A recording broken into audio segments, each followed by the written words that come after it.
kami beribadah pada hari Sabtu. Kami lebih benar.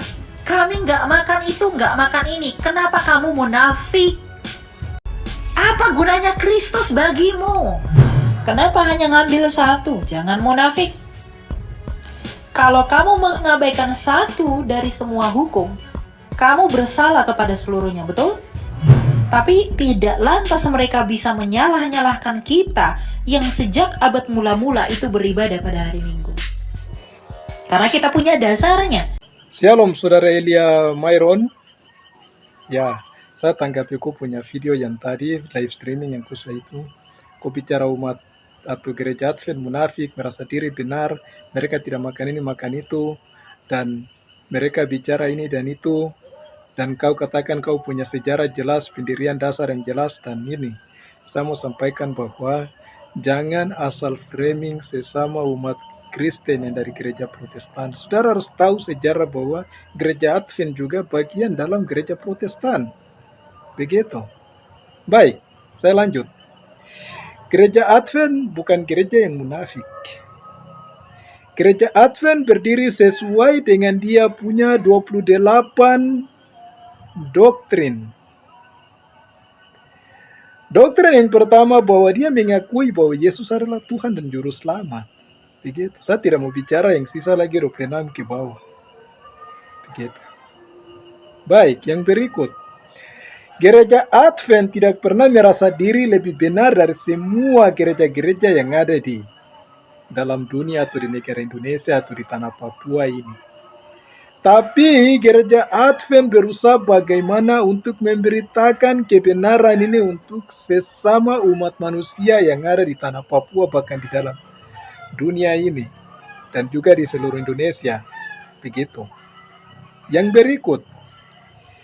Gereja Advent tidak pernah melarang sesama umat Kristen, jangan makan ini, jangan minum ini, dan itu tidak. Itu ada sesuai dengan anggaran dasar rumah tangga mereka atau dalam doktrin mereka sendiri. Mereka tidak pernah khotbah di jalan sampaikan bahwa kamu stop makan ini, jangan minum ini, dan itu tidak.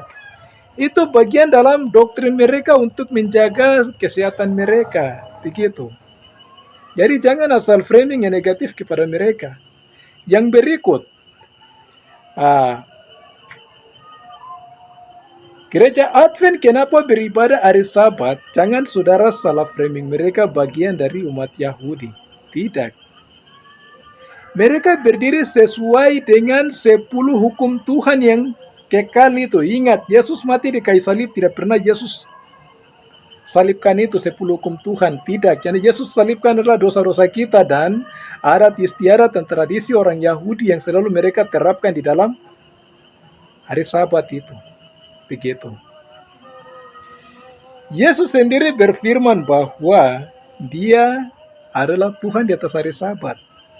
Bahkan dia sendiri berfirman bahwa hari Sabat diadakan untuk manusia, bukan untuk Tuhan. Ingat itu baik-baik. Siapa itu manusia? Kau dan saya, umat dari gereja Advent dan umat Yahudi, kita adalah sama-sama manusia yang diciptakan oleh Yahweh sendiri segambar serupa dengan Tuhan Yesus.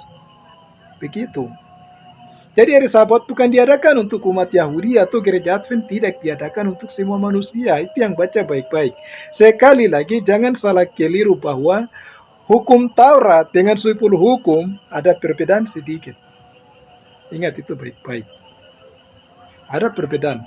10 hukum tidak pernah dihapus atau tidak pernah dia kasih hilang oleh Tuhan Yesus dan para rasul-rasul. Ingat itu baik-baik. Jadi jelas gereja Advent dia ibadah hari Sabat karena dia berdiri atas dasar yang Yesus adalah Tuhan hari Sabat. Kuduskanlah hari Sabat, hukum nomor keempat. Begitu. Yang berikut, saudara katakan bahwa sejarah Kristen sudah jelas begini. Saya mau kasih tahu saudara ini kurang belajar sejarah Kristen tentang perubahan hari Sabat. Begitu. Atau saudara ini tidak tahu ayat Alkitab mana tentang hari Sabat. Saya kalau tanya pertanyaan ini, nanti saudara tidak bisa jawab. Myron, kau dengar ini baik-baik. Di mana ayat Alkitab yang Yesus katakan bahwa umat Kristen ibadah hari Minggu? Di mana ayat Alkitab yang Yesus berfirman untuk umat Kristen untuk memperingati hari kebangkitannya? Di mana ayat Alkitab yang mengatakan bahwa hari Minggu adalah hari Tuhan? Silakan, 3 pertanyaan ini saya mau tunggu kau balas, Elia Myron. Itu saja. Jadi, jangan asal framing yang negatif kepada gereja Advent, karena kita sama-sama adalah umat Kristen dari gereja Protestan. Begitu. Belajar sejarah baik-baik, jangan framing yang negatif kepada mereka. Mereka menyampaikan kebenaran hari Sabat kepada kita supaya kita lagi harus buat satu kajian-kajian atau penelitian tentang sejarah-sejarah Kristen supaya kita juga bisa tahu. Begitu. Oke, itu yang saya mau pesan untuk saudara Elia Myron.